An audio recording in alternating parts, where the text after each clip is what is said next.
Simple logic. మన పిల్లలని government స్కూల్కి పంపము, మన పిల్లలని గవర్నమెంట్ హాస్పిటల్కి తీసుకెళ్ళము, మన పిల్లలని గవర్నమెంట్ జూనియర్ కాలేజీలకు పంపము. ఓకే, మన పిల్లలను గవర్నమెంట్ డిగ్రీ కాలేజీలకు పంపము. కానీ ఇంజనీరింగ్ సీటు గవర్నమెంట్లోనే కావాలి, మెడికల్ సీటు డాక్టర్ ఎంబీబీఎస్ అంటారు కదా, అది గవర్నమెంట్లోనే కావాలి. దాని తర్వాత గవర్నమెంట్ ఉద్యోగమే కావాలి. ఓకే, ఇది ఒక క్రైటీరియా ఉంటుంది. ఉచితంగా వచ్చే గవర్నమెంట్ హాస్పిటళ్ళు పేదోళ్ళే తప్ప హై క్లాస్ వాళ్ళు ఎవరు మ్యాక్సిమం యూజ్ చేసుకోరు. దాని తర్వాత ఆడ ఉండే ఫెసిలిటీస్ కూడా తూతూ మంత్రంగానే ఉంటాయి. ఇదంతా ఎందుకు చెప్తున్నాను అంటే, మనకు ఉద్యోగం గవర్నమెంట్ కావాలి, చేసేది వేరే వ్యాపారం. ఇప్పుడు మనం ప్రపంచంలో జర్మనీ, జపాన్, ఇటలీ, లేదు అంటే రిమైనింగ్ దేశాలని ఆదర్శంగా తీసుకుంటాం కదా. చైనాని వాళ్ళ ఎడ్యుకేషన్ సిస్టమ్ బాగుంది, తర్వాత వాళ్ళ క్వాలిటీ బాగుంది, వాళ్ళ దేశం అభివృద్ధి చెందింది అంటే మన దేశం కూడా అభివృద్ధి చెందుతుంది బాస్. మన దేశం కూడా అభివృద్ధి చెందాలి అంటే అక్కడ పౌరులకి బాధ్యతలు బాగా తెలుసు. వాళ్ళు హక్కులని ఎంత డిమాండ్ చేసి అడుగుతారో బాధ్యతలను కూడా అంతే 100%గా బాధ్యతలను పాటిస్తారు బాస్. అందుకోసమే బాస్ వాళ్ళు ప్రపంచంలో ఆ స్టేజ్లో అంత తొందరగా హిరోషిమా నాగసాకి పైన అణుబాంబులు వేసినా కూడా ఇప్పుడు ప్రపంచంలో వన్ ఆఫ్ ది రూలింగ్ దాంట్లో ఉన్నారు అంటే మ్యానుఫ్యాక్చరింగ్లో కానీ ఇతర దాంట్లో కానీ వాళ్ళకు దేశం పట్ల బాధ్యత ఉంది బాస్. అందుకోసం అని చెప్పేసి వాళ్ళు అభివృద్ధి చెందిర్రు. మన దేశంలో మనకు ఎవరైనా నువ్వు ఈ పని చేయాలి, ఇది నీ బాధ్యత అంటే తిడతారు. ఈవెన్ దో నాకు కూడా చాలా ఒక 5-6 నెలలుగా ఇలాంటి సిచ్యువేషన్, ఇలాంటి కండిషన్ నాకు చాలా సందర్భంలో నాకు కూడా ఏర్పడ్డది. ఎందుకోసం చెప్తున్నానంటే, మనకు బాధ్యతలు చెప్పేవాడు మూర్ఖుడు. అరే నువ్వు మంచిగా రా అని చెప్పేసి డబ్బా కొట్టి అతన్ని ఎత్తిని ఎక్కించుకుంటే గొప్పవాడు. ఇదంతా ఎందుకు చెప్తున్నానంటే, ఒక గవర్నమెంట్ టీచరు మంచిగా టెట్ పాస్ అవుతాడు, డిఎస్సి పాస్ అవుతాడు, దానికి ముందు బీఈడీ చేసి ఉంటాడు, డిగ్రీ చేసి ఉంటాడు, ఎంఏ, ఎంకామ్ సంథింగ్ చెప్తుంటాడు కదా. మరి వాళ్ళ పిల్లల్ని ఎందుకు బాస్ గవర్నమెంట్ స్కూల్కి పంపడు? అంటే వాళ్ళు చెప్పే విద్యా మీద వాళ్ళకి నమ్మకం లేకనా, లేదంటే వాళ్ళకాడ ఫెసిలిటీస్ లేవు కాబట్టి వాళ్ళ పిల్లలకు సరిగిన విద్య అబ్బదనా? ఎందుకు చెప్పండి.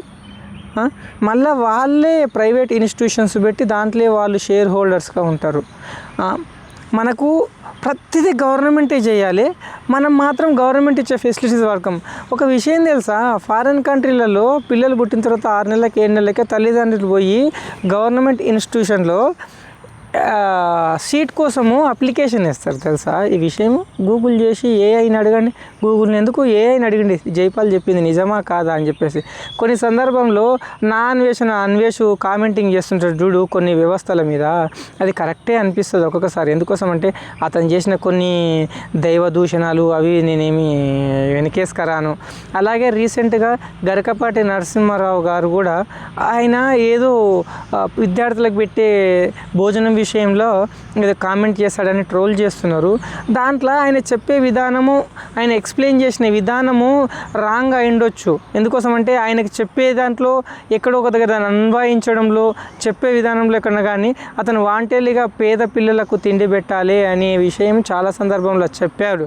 కాకపోతే మనం చదువుకున్న కాలంలో కూడా మనం చాలా వరకు మనం కూడా తిండికి ఇబ్బంది పడ్డోళ్ళమే కదా. ఒక పూట తిండి తిని చదువుకున్న వాళ్ళం చాలామంది ఉన్నాము. 2 అన్నం తీసుకొస్తే ఒక దగ్గర అన్నం లేకపోతే అన్నం అంతా ఒక దగ్గర వేసేసి తలా ఇంత ముద్దలు అన్నం కలుపుకొని ఆ ముద్దలు తిని పెరిగిన వాళ్ళమే కదా. ఆకలి బాధ మనకుంది బాస్, ఆకలి బాధ నేను కూడా ఫేస్ చేశాను. కాకపోతే ఏంది అంటే, ఇప్పుడున్న పరిస్థితులలో మన చదువులో నైతిక విలువలు అనేవి ఏడున్నాయి?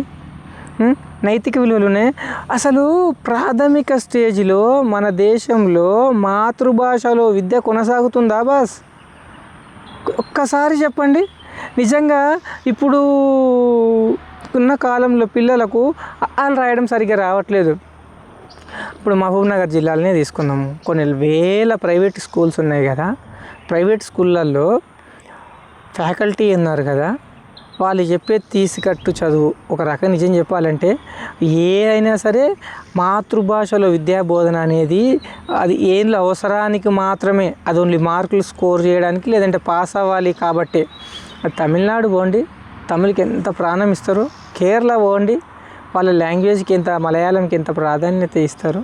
ముంబై పోండి, మరాఠీకి ఎంత ప్రాధాన్యతనిస్తారు.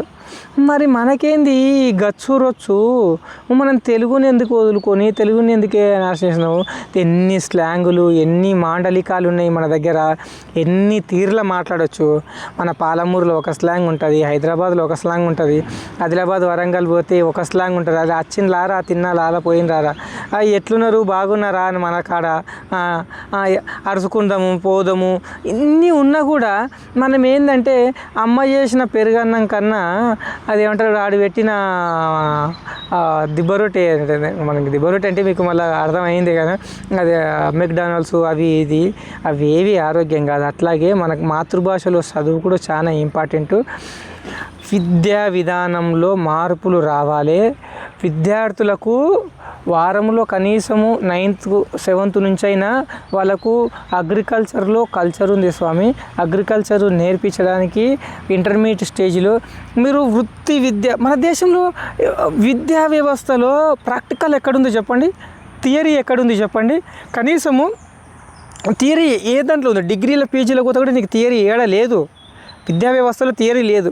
రే ఔరంగజేబే వాడరా బాయి, ఔరంగజేబు, బాబరు, బీబరు, అక్బరు వాళ్ళ గురించి చదువుకొని ఇప్పుడు సింపుల్ ఒక క్వశ్చన్,